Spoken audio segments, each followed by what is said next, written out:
maraming estilo, pamahiin at mga dapat aralin sa paglalaro ng sabong.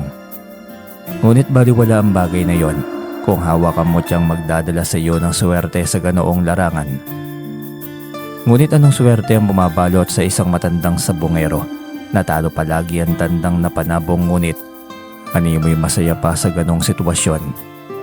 Ngunit hindi lahat ng nakatali sa ganoong pagkakasala ay ginustong gawin ng bagay na yon, lalo na kung may kuko ng agilang nakahawak sa leeg sa nilalang na yon. Sayang naman yung tandang natin, Lolo Habalo. Talo na naman sa sabong. Bakit ba hindi ka man lamang nalungkot? Masaya ka pa talaga eh. Kaawa-awa na nga silapit ng tandang mong yun. Ang masaklap ay iba pa ang mag-uuwi, hindi tayo. E di, dobling talo pa nga. Tanong ni Makisig na may pagrereklamo sa kanyang Lolo Habalo. Habang naglalakad sila pauwi galing sa baryo. Galing sila sa sabungan at kagaya ng nangyari kahapon. Talo na namang muli ang tandang ng kanyang Lolo Habalo na siyang hindi ikinabahala at baliwala lamang sa kanyang lolo. Ano ka ba naman niya po? Wala yon. Simpleng bagay lamang. Ang mahalagay paldo tayo sa pera. Magkano lang ba yung tandang? 150. Eh ang panalo kong pera, 1.5 apo. 1.5. Anong 1.5 ka dyan? Si Lolo ang dami pang nalalaman eh. Ay ang hina talaga ng kokote mo, Makisig. Ang 1.5 ay 1,500 yon. Tumaya ko ng 1.5 sa dubladong lugrohan. Kaya ayon naging 3,000. Eh paano nangyari yun, Lo? Talo nga ang tandang mo, diba? Bakit nanalo ka pa ng pera? Talo nga, pero sa kabila ako tumataya, hindi sa alaga ko. At para tiyaking hindi nga mananalo ang tandang ko, simple lang, tusukan ng karayom ang ilalim ng paa ng tandang. Tiyak makalipas ang ilang sandali sa pakikipaglaban ay hindi na yan makakalipad. Matatalo yan, kaya tiyak ang panalo sa kabila. At siyempre tiyak na panalo ako sa pera. Malaki ang logro na agad kasi alam ko namang panalo na eh. Hala, ganyan palang ginagawa niyo, Lolo. Matanda na kayo ba? Hindi ba kayo natatakot sa karma? Saka paano kung mahuli ka ng iba? Mapapahiya ka, Lo. Bilib din ako sa iyo Hindi ka man lamang nakaramdam ng kabadya sa mga ginagawa mo. Ang lakas ng loob mong tumawa-tawa pa. Pastilan, Makisig. Anong gusto mong gawin ko? Umiyak? Saka anong karma? Walang karma. Tumahimik ka. Kung ako sa'yo, manood ka na lamang at matuto sa aking mga ginagawa. Para balang araw matuto ka rin. At maging magaling ka na sa bongero. Tiyak ko sa'yong hindi ka mauubusan ng pera. Ibig mo bang sabihin, Loy, magaling kang sa bongero?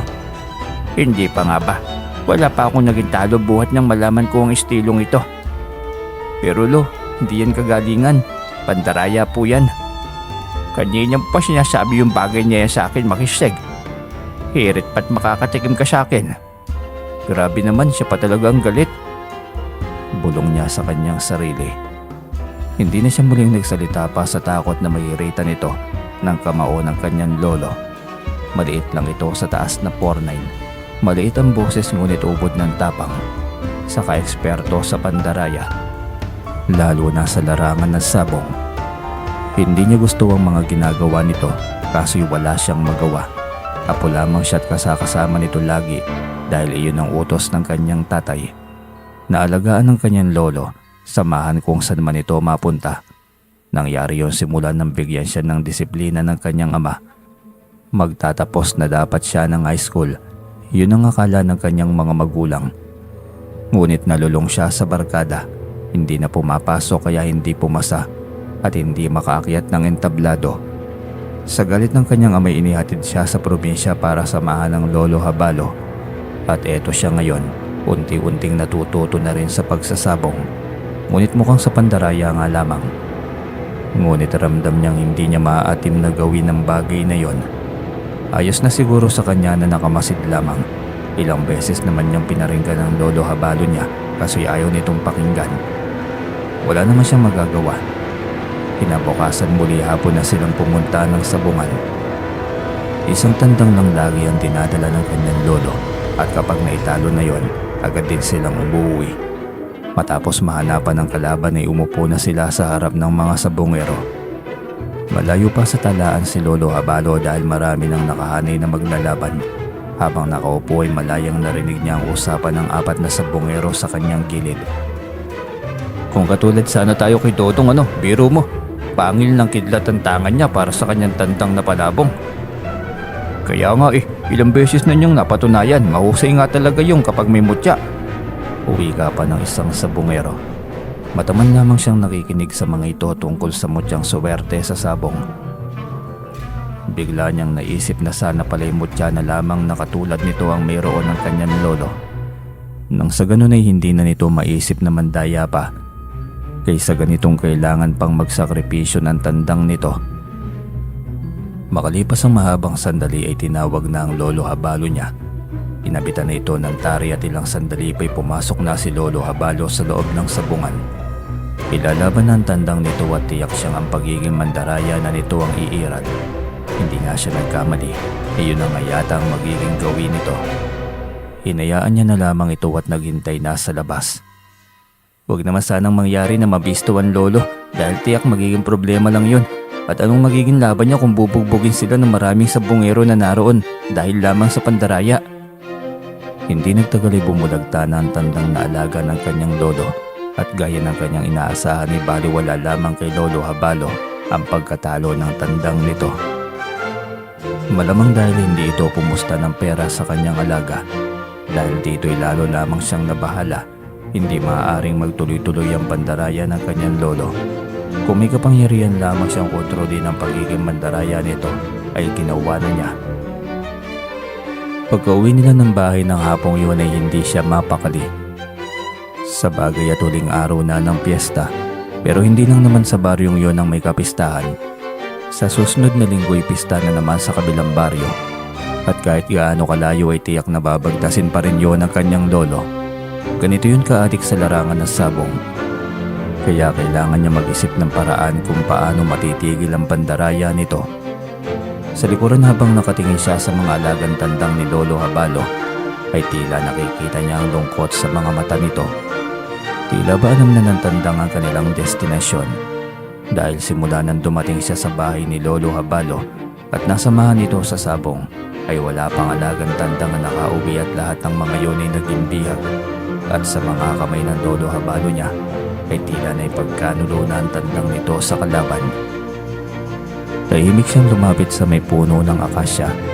Sumandal siya roon habang nakatingin pa rin sa mga alaga ng kanyang lolo. Iniisip kung paano niya may pagtatanggol ang mga ito sa kamay ng matanda. Nang makabalik naman ito ng ligtas sa bahay nila, habang nakasandali panay ang hikab niya, hanggang sa maamoy niyang napakatapang na nikotina ng tabako. Ano yan, hindi naman ako nagsisigarilyo Saka parang mas matapang pa ito sa sigarilyo Tama ka bata, mas matapang pa ito sa sigarilyo kasi purong tabako to.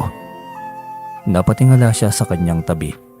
Isang napakalaking nilalang ang nakaupo katabi niya. At kahit nakaupo na ito'y abot pa rin sa sanga ang ulo nito. Isa kang kapre.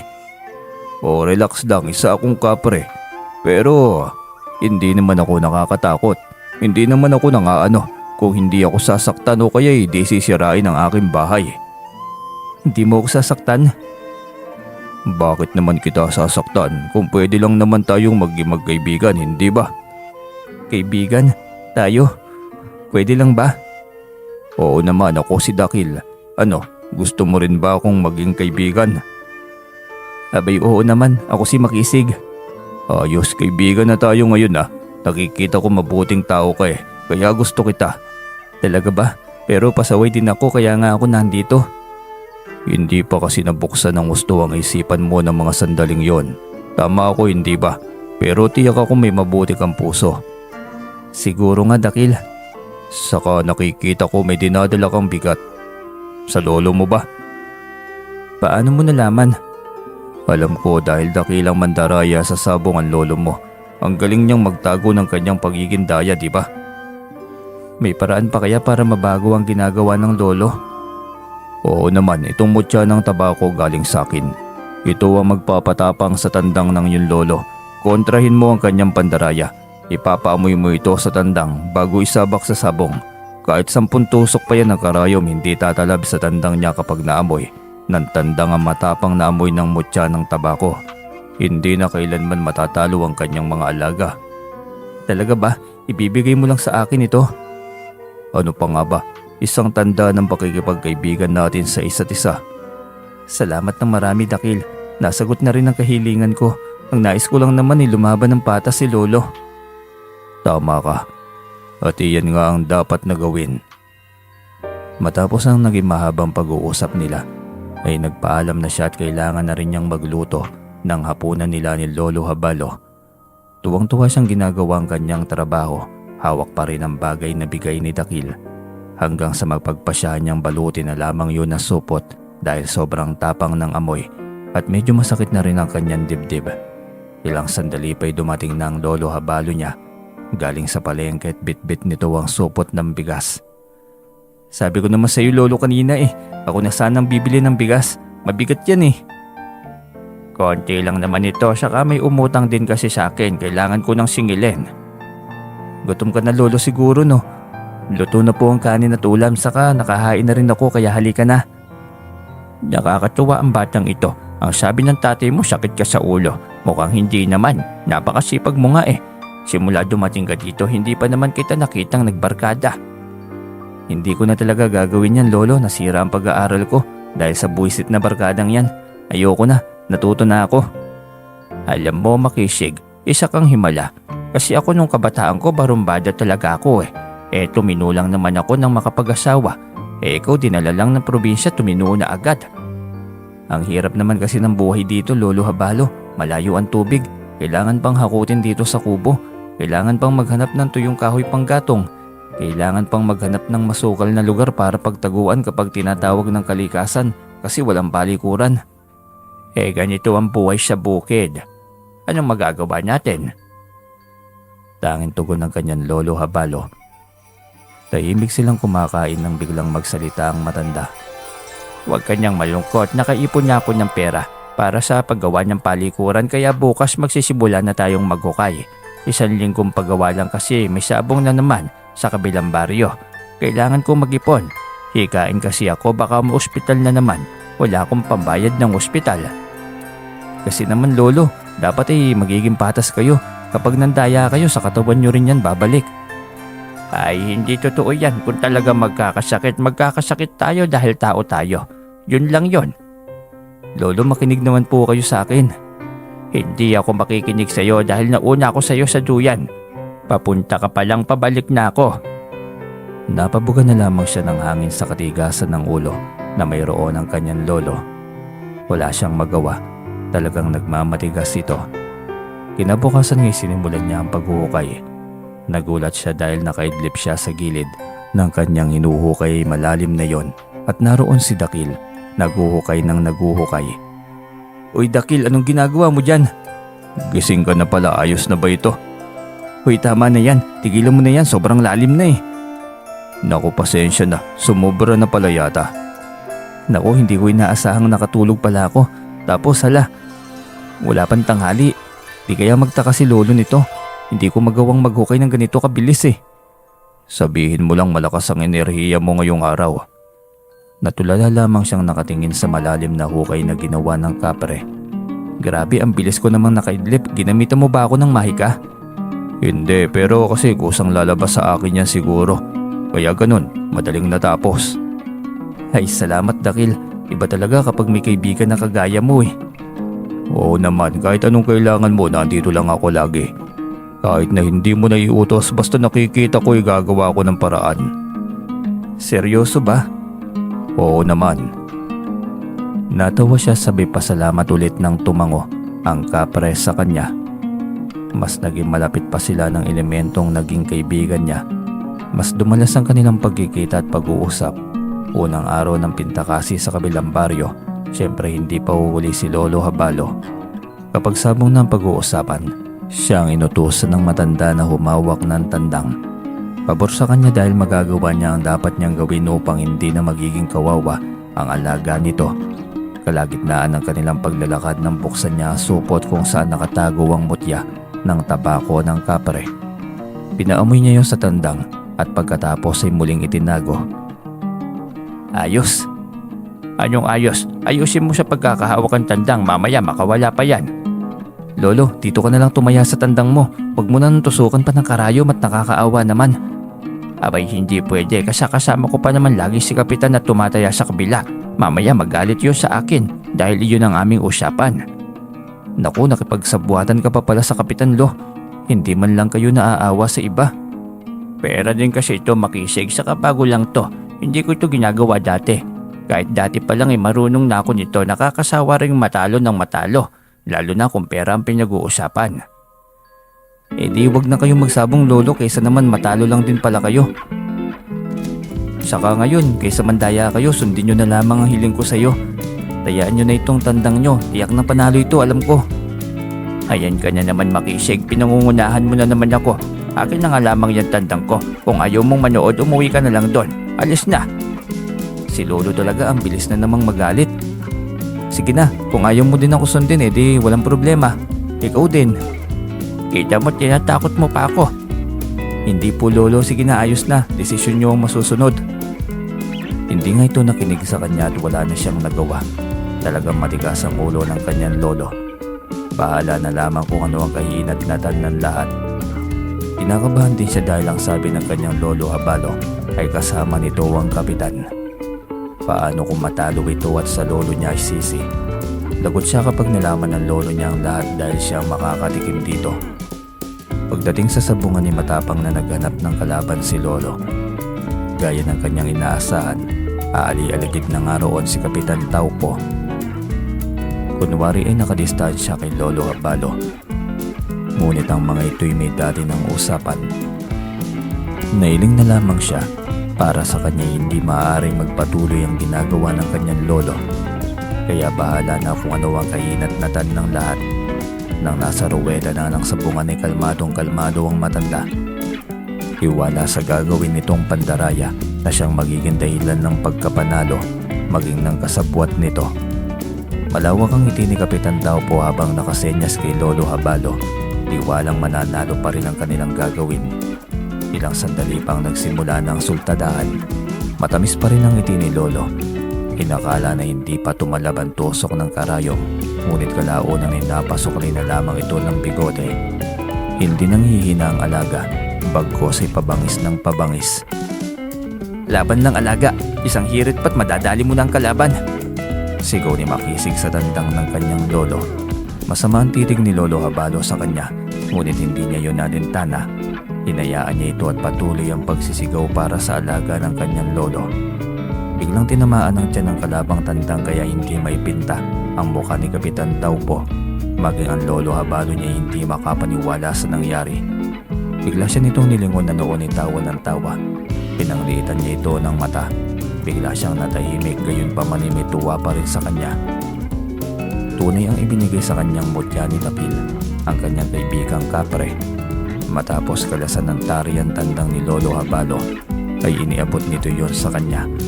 Tahimik na naglalakad pa uwi na, agad siyang sumunod dito. Lolo, pwede pa kayang ilaban ito? Bigla niyang tanong habang nakasunod dito. Hindi na, wala na akong pera. Singal nito sa kanya. Tahimik na siyang naglakad kasunod nito. Base sa tono ng boses nito'y galit ito, kaya kailangan niyang manahimik. Kalagitnaan ng kanilang paglalakad nang bigla siyang lingunin ng matanda. Nakita mo ba kanina? Ang alin po lolo? Ang pagtusok ko ng karayom sa paa ng tandang ko. Hindi siyempre lolo. Sa bilis ba naman ng kamay mo mukhang eksperto ka na nga yata sa ganyang bagay eh. Hindi, seryoso. Hindi ako maaaring magkamali. Binuksan pa nito ang pakpak ng kanyang tandang at sinilip. Ang bandang madalas niyang tinutusukan ng karayom. May pasapang nga ito't nagkukulay lila na. Iyan yung marka ng karayom lo. Kawawa naman ang laki ng pasa. Nakapagtataka kapag ganito minuto lamang ang tayo nito at mangangalay na. Baka sobrang tapang lang talaga ng alaga mo lo. Ewan, hindi ko alam. Tahimik lamang siyang hindi umaamin kay Lolo Habalo sa kanyang ginawa. Tiyak siyang masusuntok siya nito hanggang sa marating nila ang bahay at tahimik pa rin si Lolo Habalo. Napakunot pa ito ng noo nang makita ang motor ni Kapitan na naroon sa bakuran. Ba't mas nauna pa sila sa bahay? Sino yan lolo? Sina Kapitan Taupo at ang kanyang tauhan. Hindi ko alam kung anong kailangan. Kinakabahan ako. Tiyak akong ako ang sisisihin sa naging talo nito. Naku, huwag ka matakot lolo, wala kang kasalanan kung tutusin. Sila ang may utos sa iyo ng ganitong bagay na hindi dapat. Kasalanan mo ba kung lumaban ang alaga mo kaya natalo? Sinalubong sila ng mga tauhan ni Kapitan. Kaya siya na ang unang nagsalita. Anong kailangan nyo kay lolo? Kami wala pero ang boss namin meron. Biglang lumapit si Kapitan Taupo sa kanila. Galit na nakatitig kay Lolo Habalo. Kapitan, anong may paglilingkod namin sa iyo? Huwag ka nang gumalang patanda. Alam mong mainit ang ulo ko sa pagtataksil na ginawa mo. Ang usapan ay usapan, pero anong ginawa mo? Sandali Kapitan, bakit mo sa akin inaakusa ang pandaraya? Malamang kanino ba dapat? Sa akin? Hindi ko nga rin alam kung bakit nangyari yon. Hindi rin ako makapaniwala. Anong hindi makapaniwala? Pinaglololoko mo ba ako? Hindi Kapitan, totoo. Ngayon lang ito nangyari. Hindi ko matanggap ang paliwanag mo tanda. Sige, gulpihin niyo yan. Utos nito sa kanyang mga tauhan. Taranta siyang pumagitna. Hindi siya makapapayag na saktan ng kanyang lolo ng kung sino man. Teka. Huwag niyo naman saktan ng akin lolo Habalo. Tatamaan kayo sa akin. Pinagtawanan siya ng mga lalaking tauhan ni Kapitan. Pumakbang ang 3 lalaki palapit sa kanya. Kaya umataras din siya palayo sa mga ito. O ano na, akala ko ikaw ang sasalo sa ataraso ng iyong lolo. Bakit parang namumutla ka na? Hindi naman ako basagulero na mahilig sa laban. Lumayo kayo sa akin. Kung hindi ay tiyak na hindi nyo magugustuhan ng susunod na mangyayari. Pinagtawanan siya ng mga ito. Napalingon siya sa puno ng akasya sa likod ng bahay nila. Nagtama agad ang paningin nila ni Dakil. Sumenya siya rito at humingi ng tulong. Mula sa punong nasa likod ng kubo ni Lolo Habalo ay nagulat silang lahat ng biglang pagyanig ng lupa. Lahat sila'y nabuwal dahil sa pagtalo ni Dakil sa kanilang harapan. Anong gusto mong gawin ko sa mga ito, Makisig? Ikaw nang bahala Dakil, mga walang puso ang mga yan. Matanda, pinapatulan. Tila kasalanan pa ni Lolo na natalo sila sa pandarayang ginagawa nila. Si Kapitan Taupo at ang kanyang mga tauhan ay parehong tulala. Nagtataka kung sino ang kanyang kinakausap. Mamaya pa'y biglang umalakak ang isa sa mga ito. May sayad pala itong apo ni Lolo Habalo. Walang hiya. Napapaisip ako Halata naman, nakahirit nga sa lalaking ito Narinig mo yun Dakil. Patikimin mo nga nang malaman nila. Akong bahala Makisig. Pagkawika niyon ay biglang nilambitin sa ere ni Dakil ang 2 tauhan ni Kapitan. Sinubukan pababain ng isa pang tauhan ng mga ito, ngunit idinagdag lang ito ni Dakil. 3 ng mga itong nakalambitin sa ere, kaya takot na takot si Kapitan Taupo sa nasaksiyan nito. Demonyo! May alaga kayong demonyo! Ay maghunyos dili ka sa sinasabi mo, Kapitan. Mas mukha ka pang demonyo sa amin Anong sabi mo? Mukha akong demonyo? Bakit? Hindi mo ba matanggap Kapitan? Ang pangit ng mukha mo. Pero kung akusahan mo kami na nag-aalaga ng demonyo nakalimutan mo yatang ikaw ang may pakana ng pandarayang ito. Hawak mo ko sa leeg dahil kapag hindi ko susundin, kukunin mo sa akin ng kapiranggot na lupaing kinatitirikan ng bahay ko at ang munting sakahan sa likod. Napakawalang puso mo. Kailangan mo pa akong ipitin sa isang masamang gawain. At nagmamalinis ka na ngayon tanda. Gayong kaya ko lang naman nagawa makipagsabuatan sa iyo ay dahil nahuli kitang minsan sa ginagawa mo. Kaya ko lang naman nagawa yon dahil kailangan ko ng pera. Nasa ospital ang asawa ko ng mga sandaling yon.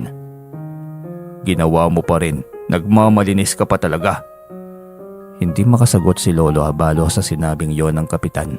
Maging siya'y walang reaksyon. Hindi niya masabing tama ang lolo niya. Hindi rin niya masasabing mali. Buhay ng kanyang lola ang pinag-uusapan. Ano ba Kapitan? Tulungan mo naman kaming 3 rito. Tawag pansin ng isang tauhan ni Kapitan Taupo. Ngunit hindi pa man ito nakasagot ng sabay ang mga itong itinapon ni Dakil sa madamong bahagi ng bakuran. Hindi nakakilos agad ang 3 sa layo ng pinagbagsakan nila. Napaumbangon ang mga ito sa sakit ng katawan, lalo na ang isang napailaliman ng lahat. Nang makahuma ang tatlo'y kanya-kanyang takbuhan palayo ng bahay nilang maglolo, tila na estatwa si Kapitan Taupo at hindi na nakakilos sa kinatatayuan nito. Ano na Kapitan, hindi ka pa rin ba hihingi ng tawad kay Lolo Habalo? Nilapastangan mo ang akin lolo. Anong nilapastangan? Ginusto niya yon. Hindi na nito natapos ang sasabihin ng nilambitin nito ni Dakil sa ere. Palipat-lipat sa dalawang higanteng kamay nito. Tigilan niyo na ako, oo. Aalis na ako. Hindi pwede, hindi pa ako tapos maglaro sa iyo. Mamaya mo na lilisanin ang lugar na ito. Yari ka, pinagtitripan ka pa daw ng kaibigan ko, Kapitan. Ano? Sinong kaibigan mo? Umayos kayo kapag ako makaalis ng bahay niyo. Huwag mo akong tinatakot, Kapitan. Nakakalimutan mo bang kaibigan ko ang naglalambitin sa'yo? Isa siyang kapre at kasama ko siya palagi. Saan man ako magpunta. Kaya kahit saan tayo magkita, pwede kanyang paglaruan. Sige na, oo na, pasensya na. Hindi na mauulit. Lalayo na ako sa inyong maglolo basta pakawalan niyo lang ako. Siguraduhin mo lang, Kapitan. Dahil kahit ako mag-isa, kaya ko makipagtapatan sa iyo kahit wala na itong kaibigan ko. Uwi ka niya at sa pagkakataong yun ay inutusan na niya si Dakil na bitawan na si Kapitan Taupo. Nang makahuma ito'y agad itong sumampa sa motorsiklo nito at walang paalam na pinaharurot ang motor palayo. Si Lolo Habalo na kanina pang tahimik ay hindi pa rin mawala ang makahulog ang tingin nito. Gusto nitong magtanong, ngunit tila nag-aalangan. Marahil ay dahil sa presensya ni Dakil na hindi nito nakikita tulad ni Kapitan Taupo at ng mga tauhan nito. Naniniwala ka ba, Lolo? May kaibigan na akong hindi mo nakikita. Paanong hindi ako maniniwala? Nakikita ko kung paano nilambitin ng nilalang na yan sa ere, ang apat na yon. Astig di ba, Lo? Natakot silang lahat kahit si Kapitan. Alam mo, Apo, tumanda na ako ng ganito pero kahit minsan hindi pa ako nakakita ng katulad nila. Wala talaga.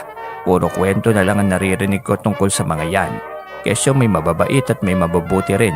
May topakin, meron ding kalmado lang. Ay tunay yan, Lolo. Katunayan nga po si Dakil ay nagbigay sa akin ng mutya ng tabako. Kaya kahit naturukan mo na ng karayo, may matapang pa rin na makikipaglaban ng yung tandang. Ikaw ang dahilan kung bakit ako natalo. Lolo, parang dismayado pa kayo dahil itinama ako ang maling gawa mo ah. Matanda ka na, Lolo. Hindi mo kailangan magpatali sa isang pagkakamali. Magbago ka na habang hindi pa huli ang lahat. Sa totoo lang, Apoy, sobrang nakakahiya sa'yo. Ikaw pa na apo ko. Naiiling ito habang pumapatak ang mga luwas sa mga mata. Lolo, naniniwala ako sa sinasabi mo kanina. Naiintindihan kita kaya wala kang dapat ipaliwanag. Basta simula ngayon, limitahan ng pagsasabong. Saka mutya lang ng tabako ni Dakil na kapre ang gagamitin natin. Oo, Apo. Minsan na lang ako magsasabong, pangako yan, saka matandaan na rin ako. Tama yan, Lo. Ako nga susubukan ko mag-aral sa susunod na pasukan. Tatapusin ko ang naudlot kong pangarap, Lolo, para sa iyo at sa aking magulang. Nako, Apo, tiyak ako matutuwa ang iyong ama. Si Dakil na kanina pang tahimik ay napasabat na rin sa kanilang usapan. Gayunpaman ay hindi ito maririnig at makikita ng matanda. Matapos ang araw na yun ay isang bagong simula sa buhay nilang maglolo ang sisibol. Gaya ng pangako ni Lolo Habalo ay hindi na nga ito na humaling pa sa sabong. Sa isang baryo tuwing may piyesta ay minsan na lang itong pumupunta para makisabong at para rin sa pera. Ang tunay na pinagkakaabalahan nilang hanap buhay ay ang pagtatanim ng gulay. Ngunit tila sinasadyang bulabogin ng taong may kinikimkim na galit sa kanila. Isang umaga'y nagtaka na lang sila dahil biglang nalanta ang kanilang mga tanim at tila ba diniligan ng ihi o kumukulong tubig. Apo, Makisig, bumaba ka nga muna dyan. Lolo, tulog pa yung tao, pabababain mo na agad. Hindi pa pwedeng gisingin muna ang diwa. Sigaw niya pabalik sa kanyang lolo. Nasa bintana ito sa likod ng kubo na nakadungaw sa kanya. Gising ka naman niya, sumasagot ka nga eh. Halika, tignan mo itong mga pananim natin. Parang binuhusan ng kumukulong tubig. Nang marinig yun ay dire-diretso siyang bumangon at bumaba ng kubo. Umikot agad siya sa likod kung saan naroon ang kanyang lolo. Nalalanta nga ang kanilang pananim. Sinong may gawa nito? Napakawalang puso naman. Hindi ko rin alam, baka kaibigan mo. Baka napaglaruan tayo. Sino si Dakil? Hindi niya gagawin ang bagay na yan, tiyak ako. Seryosong bagay to eh. Hanap buhay natin ito, kaya tiyak na hindi gagawin to ni Dakil. Si Kapitan Taupo kaya? Tingin ko siya ang may gawa nito. Siya lang naman ang mainit ang ulo sa akin, kaya tiyak akong siya ang may gawa niyang bagay na ito. Ang hayop na yun. Duda akong ang Taupo nga na yun ang may gawa nito, Lolo. Siya lang naman ang may galit sa atin. Hayaan mo. Humanda siya sa akin. Mukhang may balak na masama sa atin si Kapitan. Akala ko naman kung nadala na sa ginawa sa kanya ng kaibigan mong kapre. Mukhang binantayan lang niyang hindi nakamata ang kaibigan mo at ginawa niya ang bagay na yon. Nagpalamig lang malamang, Lolo. Ngayon ay nag-uumpisa na namang manggulo, kaya hindi tayo dapat maging kampante. Yako, sayang ang pinaghirapan natin, libo-libong pera na sana ito. Hayaan mo na, Lolo, mababawi rin natin ito. Sa ngayon, hayaan na muna nating humalakhak ang Taupo na yon. May kalalagyan din siya kapag hindi niya ayusin ang buhay niya. Hinayaan na lamang nila at pinalampas ang bagay na yon. Hindi sila sigurado kung si Kapitan Taupo nga ba, pero ito lamang ang may mainit ang ulo sa kanila. Paano na tayo ngayon, Lo? Wala na tayong hanap buhay. Balik umpisa ulit tayo. Sayang, namumulaklak na sana yung sitaw at ampalaya natin eh. Biglang wika niya. Nakaramdam siya ng pananamlay dahil sa kalawakan sana ng kanilang pananim. Kaya nga, Apo, kung magsabong na kaya muna tayo para makapagpuhunan muli, di ba? Aba, para-paraan, Lolo ah. Pwede naman kahit hindi tayo magsasabong. May ipupunla pa naman tayo dyan na buto ng sitaw, marami pa dyan eh. Pero maliit na lang ang pera natin. Dapat tamang-tama na maubos itong pera natin ay may maaani na tayong gulay. Ano pang aanihin natin yan? Oo nga no, pwede naman sigurong magsabong. Isa lang, Lo ah, tapos itodo mo na ang perang hawak mo para naman sulit. Gusto ko yan na po, ngayon na ba tayo aalis? Malapit lang dito ang may sabong. Kita mo tong si Lolo, hindi talaga mapaghalataan na sobrang sabik eh. Baka apak lang sa sabungan. Paano naman kasi, Apo, buong taon 2 beses pa lang ako nakapagsabong. Alam mo namang sanay na akong kada piyesta sa baryo, araw-araw akong sumasabong. Kahit sa kabilang baryo at karatig bayan. Hindi pangatlo na ngayon. Ayos na yan, Lo.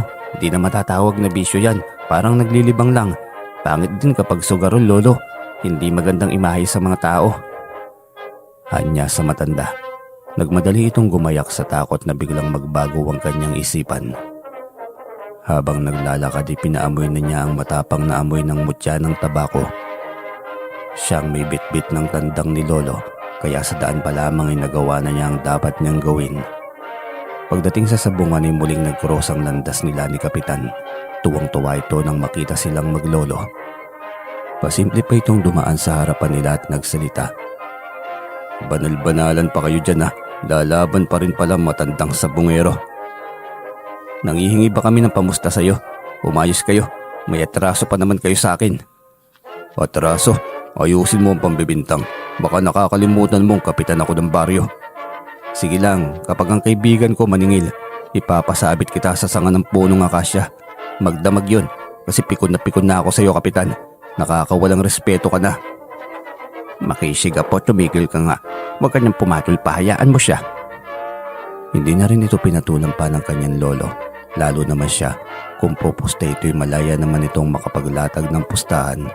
At buong akala nito'y mandaraya pa ang lolo niya at ang posta nito'y sa kabila pa rin. Nagkamali ito dahil hindi nangyari yon. Mabilis na nakahanap ng katapat si Lolo at ilang sagupaan lamang ay bagsak agad ang kalaban. Kaya halos ay bumisita lamang sila sandali at agad ding umuwi. Iba talaga ang galing ng tandang na may tangang mutya. Walang kahirap-hirap gapiin ang kalaban. Oo, Lolo. Ang kaso'y lagi mainit sa mata ng mga tao. Saka nakakainis ang kapitan na yon. Kung magsalita, akalain mo hindi winasak ang kabuhayan natin. Kaya nga mas gusto kong ipakita sa kanya na kahit ubusin pa niyang sirain lahat ng pananim natin, ay kaya pa rin nating yumaman sa pamamagitan ng sabong. Ngayon pa lang mainit na ang ulo sa atin ni Kapitan. Ano pa kaya kung yumaman tayo? Pero alam mo, Apo, seryoso ako. Gusto kong yumaman tayo kahit matanda na ako. Lolo, yayaman lang tayo kung gugustuhin ng tadhana. Ngunit hindi sa sabong, sugal ito eh. Ang Panginoon pa rin ang may alam ng lahat. Sa bagay nga, pero bakit si Kapitan Taupo? Napakasamang tao, pero binigyan ng pagkakataong yumaman. Maniwala ka, Lo. Ang Diyos pa rin ang may alam kung paano babawiin ang yamang galing sa ganyang kasamaan. Kapag ang Diyos na ang bumawi, wala siyang magagawa kundi ang magsisi. Kaso'y laging nasa huli ang lahat. Kaya mas mainam na simpleng buhay. Walang anomalya, walang inaapakang iba. Alam mo, Apo, nakakahanga ka, kay bata mo pa. Pero ang lalim mo ng mag-isip. Alam mo kung paano paghimahimayin ang kabutihan at kasamaan. Kaya nakakahiya sa'yo bilang matanda, lalo pat nakita mo noon ang ginagawa kong pandaraya. Bakit nga ba hindi ako nahiya sa'yo noon?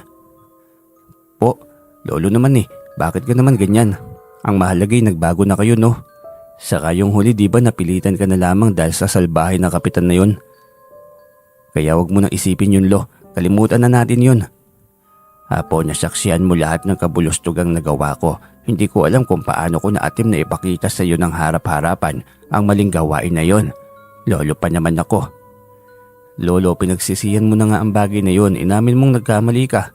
At ang bagay na pinagsisihan na, hindi na kailangan pang ibalik. Ililibing na natin yon sa limot. Huwag na natin pag-uusapang muli ang bagay na yan, ha? Napakabait mo naman na po. Hindi mo man lamang ako hinusgahan. Bakit ko gagawin yun? Naku, Lolo, nakita ko ang kabutihan mo. Saka lahat ng mga tao nagkakamali. Lahat may pagkakataon na magbago. Kabilang tayo dun, Lolo. Ay ewan, Apo, hindi ko maintindihan. Hindi niya alam kung bakit ganoon na lamang ito naging balisa.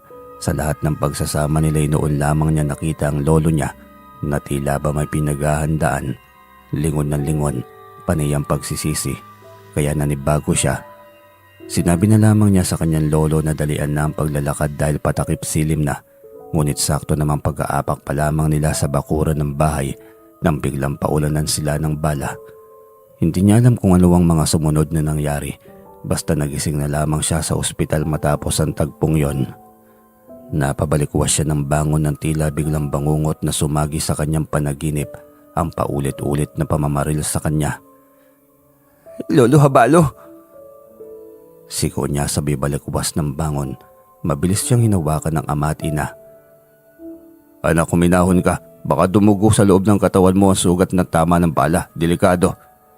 Saway ng kanyang nag-aalalang ama. Tatay Jaris, si Lolo Habalo nasaan siya? Biglang nagdilim ang anyo ni Mang Jaris. Hindi nito alam kung paano siya nito sasagutin. Kuyom at nanginginig ang mga kamay nito. Napatitig na lamang siya sa kamay ng ama. Alam na agad niya kung ano ang ibig sabihin nito. Maging ang kanyang inang si Aling Lita na nasa tabi nito.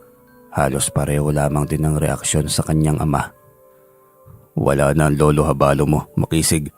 Patay na siya. Hindi totoo ito. Binabangungot lang ako. Gisingin niyo ako. Nanay, tatay. Totoo ang sinasabi ng tatay mo, anak. Wala nang yun, Lolo. Hindi niya maiwasang umiyak. Naalala niya ang huling sandaling kasama ang kanyang lolo. Kaya pala balisa ito at panay ang pagsisisi. Yun pala'y nararamdaman na nito na may kakaibang mangyayari sa araw na yon. Walang ibang sumagi sa utak niya kundi si Kapitan Taupo lamang at ang mga tauhan nito na posibleng may gawa nun. Kaya tiniyak niyang pagbabayaran ng mga ito ang nangyari sa kanyang lolo. Hindi pwedeng walang managot kahit hindi na idaan sa husgado. Dahil alam naman niyang tunay na si Kapitan Taupo lamang ang may mainit na mga mata na laging nakasunod kay Lolo Habalo noon pa man. Inilibing ang lolo niyang hindi man lamang niya ito nasilayan. Isang araw lamang itong pinaglamayan. Nagbayanihan pa ang mga kapitbahay para maigawa ito ng kabaong. Siya'y pang-apat na araw na sa ospital, ngunit kailangan pa rin pumirmi dahil lagi siyang inoobserbahan. Sa tindi ng mga tama niya, 2 sa ulo, 2 sa likod, kahit ang doktor ay hindi makapaniwala na mabubuhay pa siya sa ganoong katinding tama. Gusto niyang mabigyan ng hustisya ang kanyang lolo, pero paano niya magagawa kung wala siyang nakita sa pamamaril sa kanila ng kanyang lolo? Nakatalikod siya nang mangyari yon. Isa lamang ang naisip niyang gawin, ang muling hilingin ng tulong ng kanyang kaibigang kapre. 2 buwan siya sa ospital bago nakauwi. Balak ng kanyang ama at ina na iuwi na siya pabalik sa lungsod. Naipabilanggo na po ba ang may gawa ng bagay na ito kay Lolo, tay? Walang ebidensya na magdidiin sa kung sino mang salarin na yan, anak. Mapapagastos lang tayo. Saka tiyak akong hindi tayo titigilan ng taong yon kung uungkatin pa natin ang kasong ito. Lalong wala tayong pera para sa hustisya, anak. Ang hustisya ay para lamang sa mayaman yan. Kaya huwag na tayong umasa pa na mabibigyan din tayo. Ganun, ang babaw nyo naman, tay. Ama mo si Lolo, maatim mong umuwi nang hindi nabibigyan ng hustisya ang iyong ama. Hindi mo naiintindihan, Makisig. Ang mabuti pa'y magligpit ka na ng mga gamit.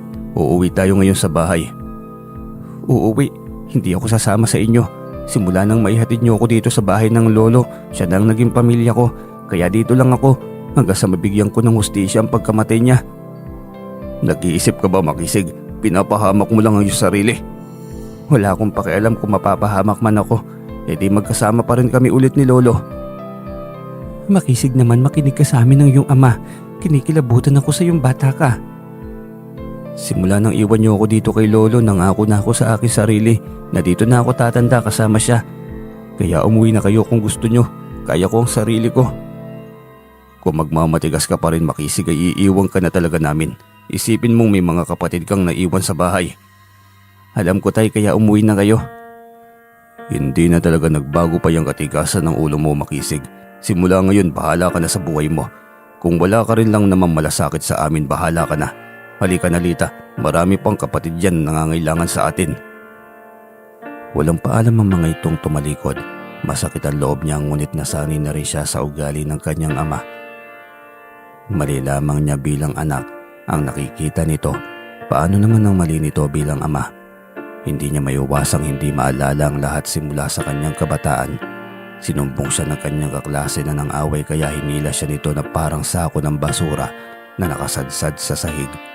Punit-punit tuloy ang kanyang damit sa sobrang dumi pagdating ng kanilang bahay, tapos ay napilayan pa siya. Bakit ka nang away sa eskwela? Nakakahiya kang bata ka. Dahil kasi inaway niyang batang babae, pinatanggol ko lang eh. Hindi ba? Tumahimik ka. Sinungaling ka ng bata ka. Mag-iimbento ka pa ng palusot mo. Bakit ang kaklase ko, hindi mo naman anak, ang bilis mong pinaniwalaan. Ako na anak mo, ayaw mong maniwala. Sumasagot ka pa talaga. Doon na siya pinagpapalo. Tila ba kalabaw na hinahampas nito at walang pakialam kahit magkanda pasa-pasa na siya. Naabutan siya ng ina na puro pasa at halos hindi na mamukaan pa. Diyos ko, Jaris, anong ginawa mo sa anak natin? Salbahe, nakipag-away ba naman sa eskwela? Mag-iimbento pa ng palusot. Didisiplinahin mo itong anak mo, ha? Iniwan siya ng ama sa kamay ng kanyang ina. Akala niya ipakikinggan siya nito. Yun pala'y ayaw din siya nitong pagsalitain. Sinong bata ang lalaking hindi re-rebelde sa ganoong trato ng magulang? Kasalanan nga lang niya siguro dahil dinami niya ang pag-aaral niya sa pagiging rebelde. Ngunit hindi pa naman huli ang lahat para sa kanya. Mag-aaral siya sa kanyang sariling sikap. Patutunayan niya sa kanyang ama't ina na hindi ganun kababaw ang utak niya. Ipapakita niya sa mga ito na magtatagumpay siya. Habang malalim ang kanyang pag-iisip ay hindi niya namalayan na nasa bintana si Dakil. Nakadungaw at kanina pang nakatingin sa kanya. Nang mainip ito'y kinuha na nito ang tostos. Sinindihan ito upang mapukaw ang atensyon niya at binugayan siya ng usok nito. Napaubo siya sa sobrang dami ng usok na nalanghap niya. Dakil naman eh, bakit mo naman ako binugahan? Ikaw kapre ka talaga. Alangan namang sabihin kong duwende ako. Ano bang problema mo at kanina pa malalim yung iniisip mo? Wala, may iniisip lang ako. Bakit hindi mo pala ako sinalba? Hinayaan mo akong mabaril pati si Lolo. Mali ko bang pinag-interesan pala ang buhay nyo? Saka hindi naman ako manghuhula ng buhay. Buti ka mo may tangan kang mutya ng tabako na galing sa akin. Abay tingnan mo naman. Apat ang tama mo ng baril at sa maselan na bahagi pa. Delikado yan ah. Saka patay dapat ang tao kapag ganyan ang tama. Kung ganun, kung bakit ako nakaligtas ay dahil sa mutya ng tabako. Oo, inilayo ka niya sa impeksyon. Salamat dito kung ganun, malaking bagay na nabigyan pa ako ng pagkakataong mabuhay. Dahil kung hindi, dalawa kami ni Lolo ang hindi nagkaroon ng hustisya. Ganun kawalang pakialam ang aking mga magulang. Walang ibang may gawa dito kundi ang Kapitan Taupo na yon. Kaya malabong makakuha ka ng hustisya. Ang dapat niyan dahan-dahanin ang pagkuha ng hustisya. Dahan-dahanin? Paano? Ako nang bahala para sa'yo. Sagot na kita. Ikaw Dakil, baka kung ano nang nasa isipan mo, ayokong gumawa ka ng masama. Akong bahala sa'yo at akong bahala sa lalaking yun at sa mga tauhan niya. Bibigyan natin yan ng leksyon. Hindi niya alam kung anong leksyon yon. Kaya hinintay niya kung ano man ang nais sabihin nito. Pumunta ito sa kanyang bahay at sinilip ang loob. Anong ginagawa mo dito? Ito pala ang sinabi ni Dakil na leksyon. Ayan tuloy, nawalan ka pa ng katinuan. Nawalan ka pa ng posisyon. Bagay lang sa'yo yan. Tiyak akong hindi lang yan ang kahantungan mo. Anya rito. Ngunit dahil wala ito sa katinuan, ay tawa lamang ito ng tawa. Nailing na lamang siyang tinitigan ito. Kung hindi lamang di siya nag-iisip ng matino, tiyak siyang kanina pa niya ito napas lang. Iniisip pa rin niyang may tamang paraan para mapanagot ito. At alam niyang hindi magtatagal ay mapapaamin din ng isa sa mga ito sa krimeng ginawa. Ilang sandali pa'y dumating na ang asawa at anak nito para kunin siya. Pasensya na sa istorbo sa asawa ko. Halika na tao po. Umuwi na tayo. Bandayan niyo pong maigi ang asawa niyo ate. Baka mamaya makarating na yan sa bayan. Anya't tahimik lamang itong umuwi kasama ang asawa. Makalipas ang isang buwan, isang lalaki ang pumunta sa kanyang kubo. Kilala niya ito at hindi siya nagkakamali. Isa ito sa mga tauhan noon ni Kapitan. Nasa kalagitnaan ng edad, halatang walang maayos na tulog dahil sa lalim ng mga mata. Anong kailangan nyo? Mukhang pamilyar kayo sa akin ah. Tama ka dahil tauhan ako ni Kapitan Taupo. Kaya naman pala pamilyar ka sa akin. Ano naman ang kailangan mo? Malaki. Kailangan ko ng tahimik na buhay kaya ako narito. Hindi ako pinapatulog ng iyong lolo. Patawarin na sana ako ng lolo mo. Sabihin mo naman sa kaluluwa niya. Nagsisisi na ako. Yari na. Hindi dapat dito ang punta mo. Dumulog ka sa istasyon ng pulisya. Doon mo akuin ang krimeng ginawa mo at kung sino ang iyong mga kasabwat.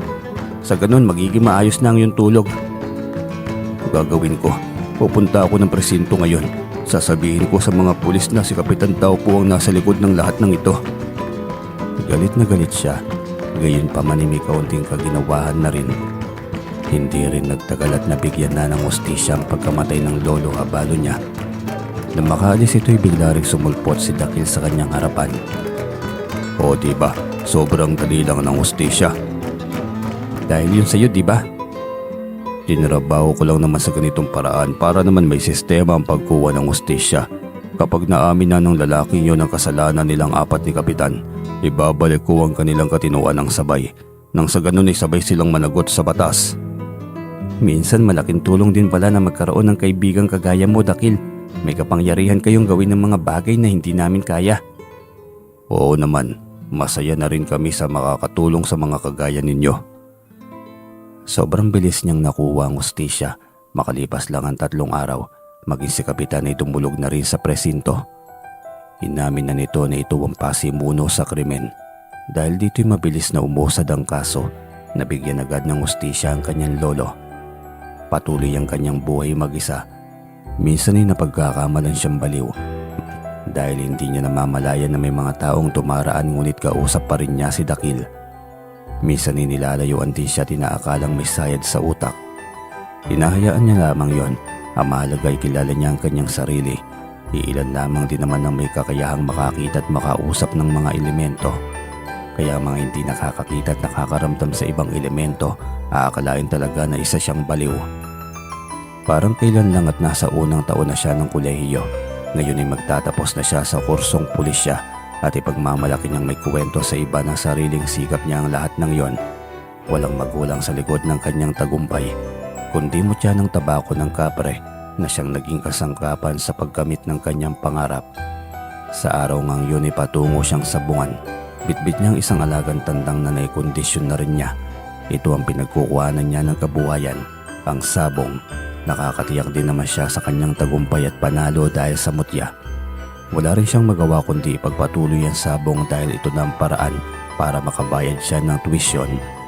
May panustos siya sa pamasahe at sa pagkain araw-araw.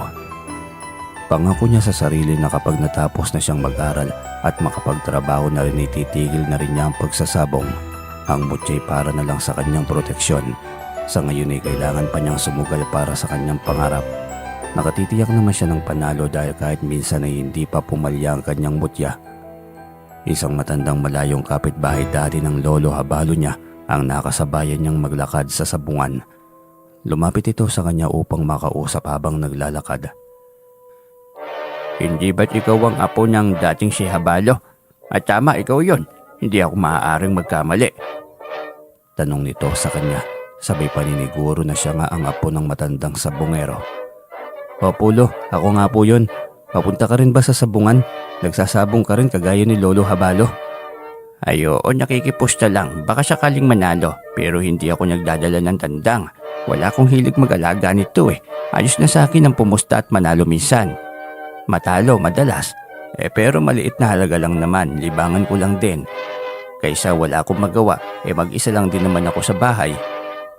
Ganun po ba? Sa akin ka po tumayalo. Tiyak naman akong magiging panalo tayo. Hindi pa natatalo itong tandang ko, alam mo ba yon? Pagyayabang pa niya sa kanyang alaga. Alam mo, may narinig akong kwento tungkol sa dati mong lolo. Ganyan din ba ang ginagawa mo? Nandaraya ka rin sa sabong. Ay hindi magandang gawain yan, tumigil ka na. Bago pa matulad kay lolo ang buhay mo. Bago kayo magsalita ng ganyan, magtanong po muna kayo lolo Nakakasama kayo ng loob. Ang bilis niyong manghusga. Porke nagawa yun ng lolo ko, gawain ko na rin. Saka ayusin yung pananalita niyo Hindi maganda sa pandinig. May respeto ako sa mga kagaya mong matanda. Pero kung ganyan kayo tumrato ng tao, malamang walang re-respeto sa inyo. Saka matagal kong kasama ang lolo ko. Higit ko siyang kakilala kaysa kanino man. Kaya kung ano man ang sinasabi niyo sa yumaong matanda, wala akong reaksyon dahil alam ko ang lahat at wala akong pakialam sa inyo. Bakit ka nagagalit kung hindi naman pala totoo? Dapat may paliwanag ka ng maayos. Napipikon ka ba? Kasi gawain nyo ng yung lolo kaya ka galit na galit. Sino ka naman para kausapin ko ng maayos? Nakakawalang galang kayong mga magsalita. Matanda na kayo, dapat nagpaparespeto naman kayo, no? Bahala ka kung ayaw mong aminin na kagaya ka ng yung lolo. Basta, tiyak akong ganyan din ang tingin ng mga tao sa'yo. Isip nyo lang po yan, kaya tiyak akong puno ng inggit ang puso nyo. Kaya ganyan kayo magsalita sa aking lolo. Naiintindihan naman kita, Totoy. Siyempre, lolo mo yun kaya ipagtatanggol mo. Natural, alangan namang ikaw ang pagtanggol ko.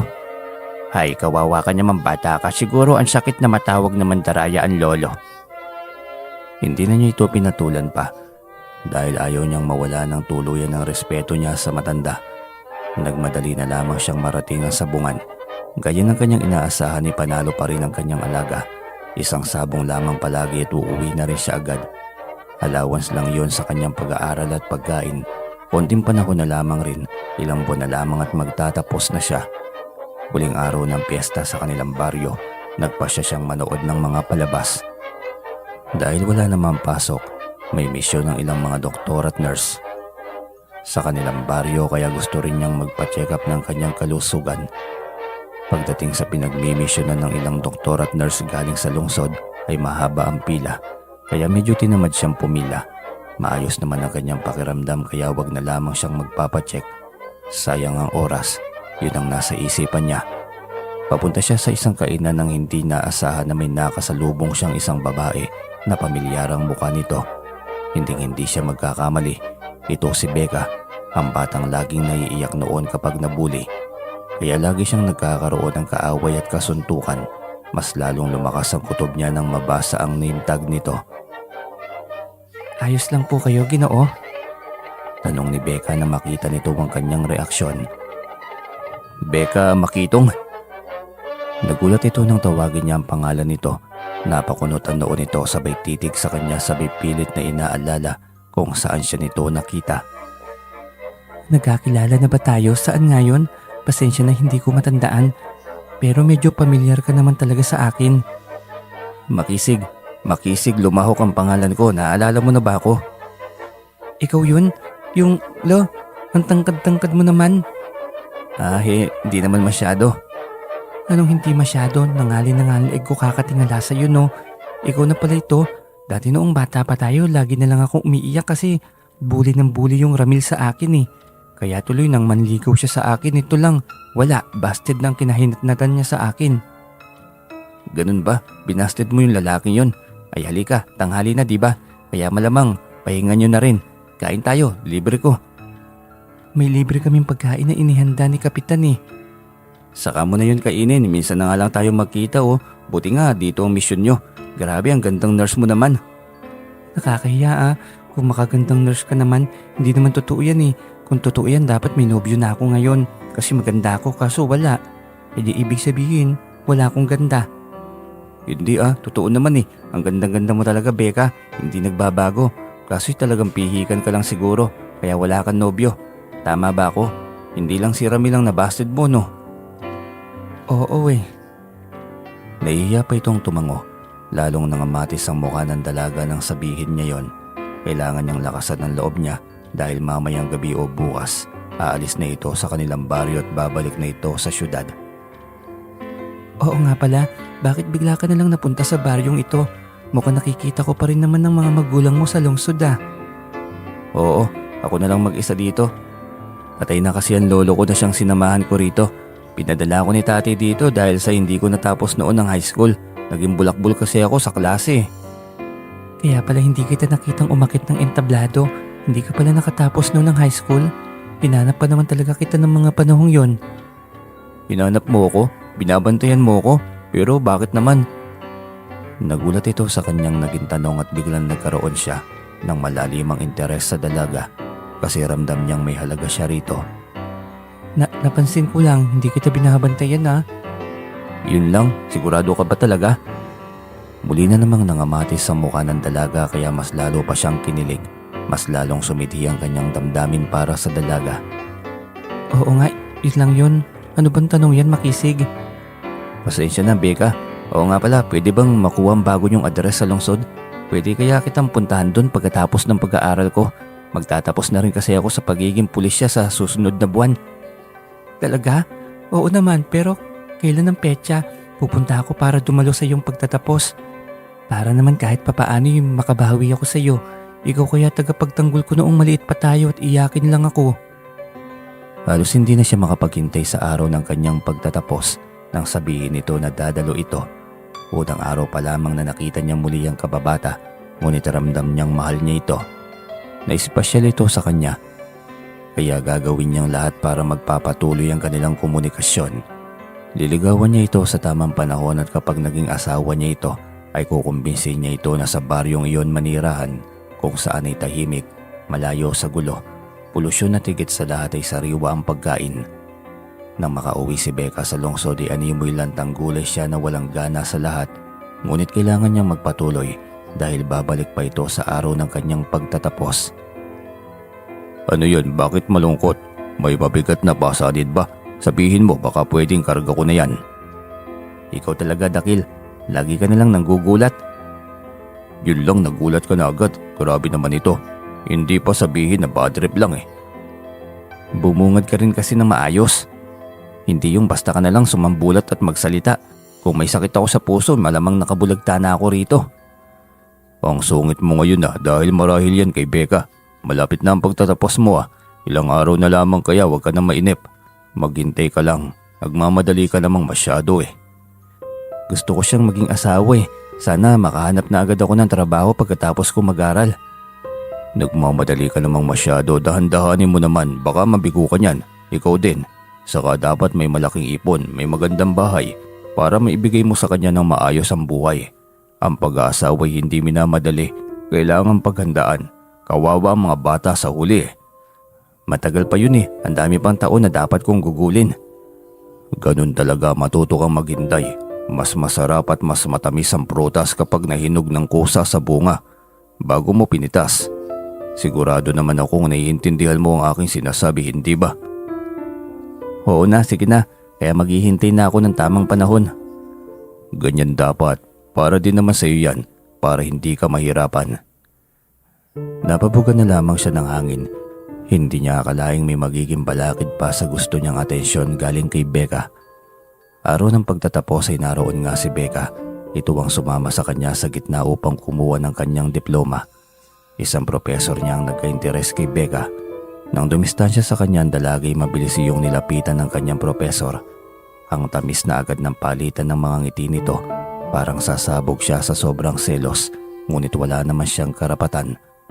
Matapos makipag-usap ni Becca sa propesor ay bumalik na ito sa kanyang kinaroroonan.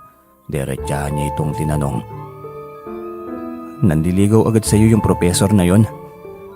Hindi pero mukhang may bala kasi kinuha niyang address ko. Ano? Binigay mo agad ang address mo sa lalaking yon?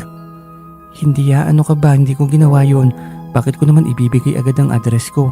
At bakit ganyan na lang kung lumumukot yung mukha mo, ang pangit ka? Bigla niyang inayos ang kanyang mukha ngunit hindi pa rin yun ganun kadaling mabura ang selos sa kanyang dibdib. Alam ko na nagseselos ka no. Umamin ka, pinagsisilosan mo yung professor. Siyempre, gwapo yun eh. Hindi bakit naman ako magseselos? Saka anong gwapo? Mas gwapo ako dun, hindi hamak na mas gwapo ako. Hindi ka pa nagseselos pala. Sandali ibibigay ko lang kay professor ang address ko. Nang sa ganun ay mapuntahan niya naman ako sa bahay. At yung manligaw sa akin eh. Ano? Ba't teka lang, sandali. Hindi pwede, nauna ako Napakamot siya ng ulo sabay sulyap sa dalaga.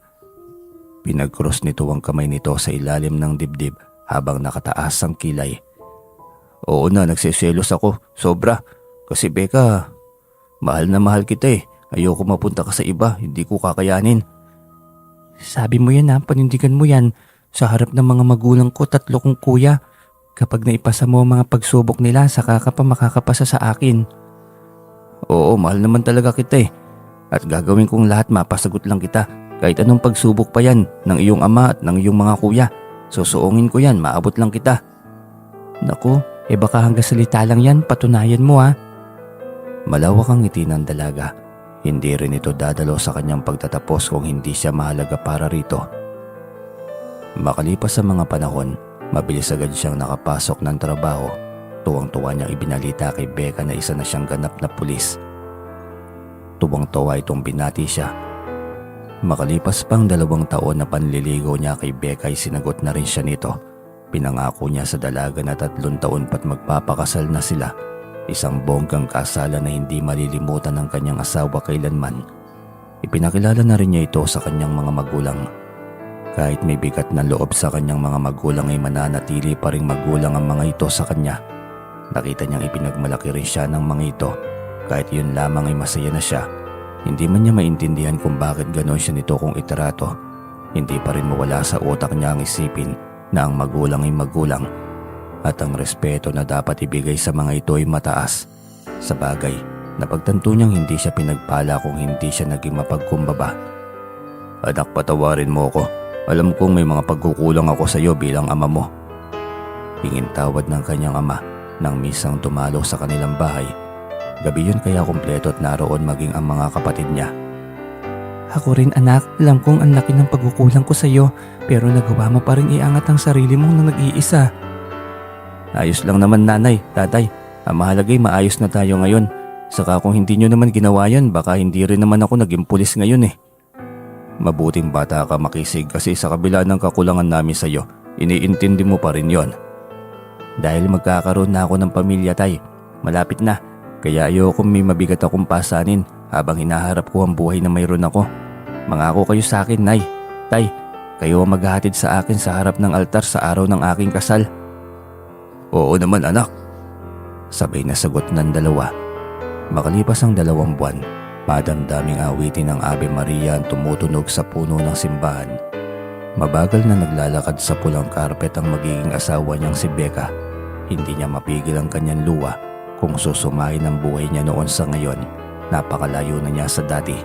At masasabi niyang napakalayo na rin ang buhay niya sa dati. Matapos ang mahabang sermon ng pari at palitan ng mga pangako nila ng magiging asawa niya. Makisig, lumahok. Tinatanggap mo ba si Becca Makitong bilang iyong asawa? Sa hirap man o sa ginhawa, sa kahirapan o sa kaginhawahan, hanggang sa kamatayan lamang ang magpapahiwalay sa inyong dalawa. Opo, padre. Ganoon din ang itinanong sa babae. Pagkatapos ay pinahagad na sa kanyang esposa. Hiyawan ng mga taong naroon. Isang matagumpay na kasalan ang naidaos sa araw na yon. Makalipas ang 2 taon, biniyayaan pa siya lalo ng magandang buhay. May magandang butihing asawa at may isang anak na siyang nagiging bigkis ng kanilang mag-asawa at mas nagpatibay pa ng kanilang relasyon. higit na pinagpapala ang mga taong mapagkumbaba at maintindihin. At iyon si Makisig, piniling magpatawad, piniling itawid ang buhay upang patuloy ang pag-ani ng tagumpay. Hanggang dito na lamang po ang kwento. Maraming salamat po sa inyo.